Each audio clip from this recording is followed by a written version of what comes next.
Hey guys, Bud Elliott of 24/7 Sports here. And one of the things on the minds of college coaches all over the country is having a transfer portal window.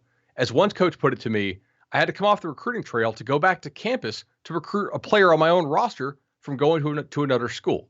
They really want to have a defined window to where you could transfer that now or you could transfer right after spring. But other than that, you can't transfer.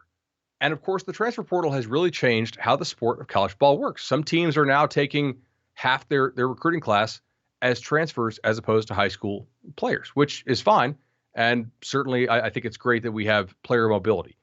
For the sanity of coaches out there, a transfer window makes a lot of sense. However, in talking to some coaches who chair some committees and talking to administrators, they're not sure that they actually can get a rule like this passed.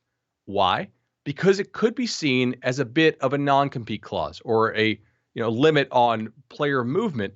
And that's the type of thing that you might be able to enforce on an employee. But remember, the NCAA fights very hard in all their court cases to maintain that players are not employees. So as an administrator put it to me recently, do we really want to put something out there that looks like a non-compete clause on the people who are our student athletes who are claiming very hard in court are not employees?